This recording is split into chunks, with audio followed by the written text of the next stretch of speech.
अऊज़ु बिल्लाहि मिनश्शैतानिर्रजीम बिस्मिल्लाहिर्रहमानिर्रहीम अस्सलाम वालेकुम वरहमतुल्लाहि वबरकातुहू। इस्लामी बहन भाई, उम्मीद करती हूँ आप सब खैरियत से होंगे। उम्मीद करती हूँ आज का टॉपिक आप लोगों के लिए इन्फॉर्मेटिव होगा। आज हमारा टॉपिक है एतकाफ़ के मसाइल। एतकाफ़ क्या होता है, उसे हमें क्या हासिल होता है। तो इसके अलावा हम अपने रोज़े के वसाइफ का भी जिक्र करेंगे। तो एतकाफ़ का जो टॉपिक हम एक वीडियो में नहीं बयान कर सकते, तो इसका पार्ट 1 मैं आज बताऊँगी और पार्ट 2 कल बताऊँगी इंशाल्लाह। तो इस वीडियो को भी स्किप ना करें, इस वीडियो को आखिर तक ज़रूर देखें। तो शुरू करते हैं अपनी वीडियो। सबसे पहले एतकाफ़ की तारीख क्या है। तो शरअ में एतकाफ़ के मायने मर्द का ऐसी मस्जिद में एतकाफ़ की नियत से ठहरना जिसका इमाम व मुअज्जिन मुकर्रर हो, यानी उसमें 5 वक्त नमाज जमात के साथ अदा होती है। और औरत का अपने घर में नमाज पढ़ने की जगह में एतकाफ़ की नियत से ठहरना। एतकाफ़ की सौगात क्या है। ये है कि अगर हम एतकाफ़ में बैठे हैं तो हमें उसे क्या मिलेगा, क्या हासिल क्या होगा। तो खूब समझ लें कि ये मस्जिद अल्लाह का बाजार है और ये एतकाफ़ के दिन नेकियों की मंडी है। और अल्लाह ताला का शुक्र है कि आपके पास आपकी पूंजी मौजूद है। अज़ा आपकी सही है, ज़बान चलती है, हाथ पाँव चलते हैं। इतनी ज़्यादा से ज़्यादा नेकियां लूट सकते हैं, लूट लो। अपना एक लम्हा भी ज़ाया ना करो। अखलाक, आदाब, मुआशरत, इबादत, आयत और उन तमाम से अपनी झोली भर कर ले जाओ। एतकाफ़ के दिनों में चंद चीज़ों की मशक करो। पहला, फजूल लायानी का तर करना, यानी कि फजूल बातों से परहेज करें। जितना चाहो खाओ, जितना चाहो सोहो, लेकिन फजूल कामों से बचो और फजूल चीज़ों में वक्त ज़ाया ना करो। नंबर 2, जिक्र तिलावत का एहतमाम करो। जिक्र तिलावत का एहतमाम करो। एतकाफ़ से फारिग होने के बाद भी आपको जिक्र तिलावत की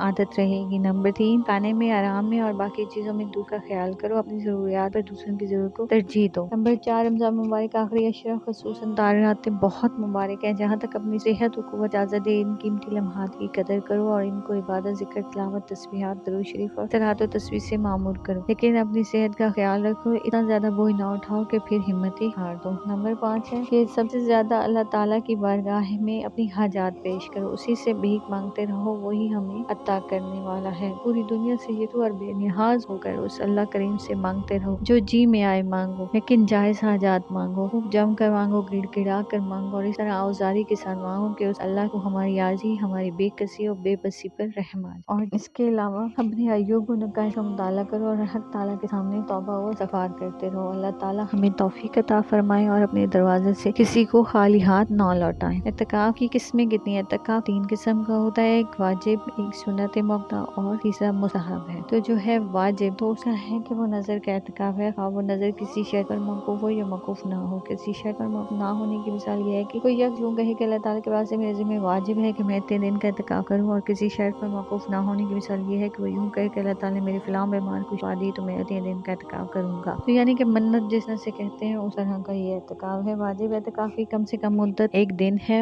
क्योंकि एतकाफ़ वाजिब में रोज़ा शर्त है और एक दिन से कम का रोज़ा नहीं होता। अगर किसी ने कहा कि मुझ पर अल्लाह के वास्ते एतकाफ़ करना वाजिब है और उसकी मुद्दत मुतय्यन नहीं की, तो उस पर एक दिन का एतकाफ़ वाजिब होगा। एतकाफ़ वाजिब के लिए ज़्यादा मुद्दत की कोई हद मुकर्रर नहीं, बस अगर तमाम उम्र के एतकाफ़ की नियत करे तो जायज़ है। नंबर 2, सुन्नत मुअक्कदा। तो हर वो साल में रमज़ान मुबारक के आखिरी अशरे का एतकाफ़ है, इसके लिए भी रोज़ा शर्त है। और सही ये है कि ये सुन्नत अल कफ़ाया है, बस अगर बस्ती वालों में से किसी एक आदमी ने या बाज़ लोगों ने इसको अदा कर दिया तो बाकी लोगों से इसका मुतालबा साकित हो जाएगा। अगर बस्ती के सभी लोग इसको तर्क कर देंगे और कोई एक शख्स भी इस सुन्नत को अदा नहीं करेगा तो सब गुनहगार होंगे। मुस्तहब क्या है कि यानी सुन्नत गैर मुअक्कदा या नफली एतकाफ़ इन दोनों किस्मों के अलावा है। बस जो शख्स जिस वक्त चाहे मुस्तहब एतकाफ़ अदा करता है। मुस्तहब एतकाफ़ यानी नफली एतकाफ़ की कम से कम मुद्दत एक रात यानी थोड़ी देर है। वो रात के वक्त में हो या दिन के वक्त में या ये साल के तमाम दिनों में जायज़ है। बस एतकाफ़ की नियत से मस्जिद में दाखिल होने से ही मुस्तहब एतकाफ़ हासिल हो जाता है। वो मस्जिद में से गुजरते हुए ये एतकाफ़ की नियत कर ले और मस्जिद में बैठे नहीं। और खा रात के वक्त में ऐसा करे इसलिए कि उस एतकाफ़ में उसका से मस्जिद में ठहरना ज़रूरी है। वो इतना थोड़ा हो कि ना कि कदम रखने में वक्त लगता है। जब कोई शख्स मस्जिद में एतकाफ़ की नियत से दाखिल हुआ तो जब तक वो मस्जिद में रहेगा एतकाफ़ की हाल में होगा। जब मस्जिद से बाहर आ जाएगा तो एतकाफ़ ख़त्म हो जाएगा। जो शख्स मस्जिद के एक दरवाजे से दाखिल होकर दूसरे दरवाजे से निकलने का इरादा करे तो चूँकि मस्जिद का रास्ता बनाना जायज़ नहीं है, इसलिए हीला ये है कि वो मस्जिद में एतकाफ़ की नियत से दाखिल होता है कि वो मस्जिद को रास्ता बनाने वाला ना बने। इसका फ़ायदा क्या है कि जब कोई शख्स मस्जिद में दाखिल हो तो इसको एतकाफ़ की नियत कर लेनी चाहिए, ताकि वो जब तक मस्जिद में रहे उसके एतकाफ़ का सवाब मिलता रहे। उसका मस्जिद में खाना पीना और सोना वगैरह जायज़ हो जाए और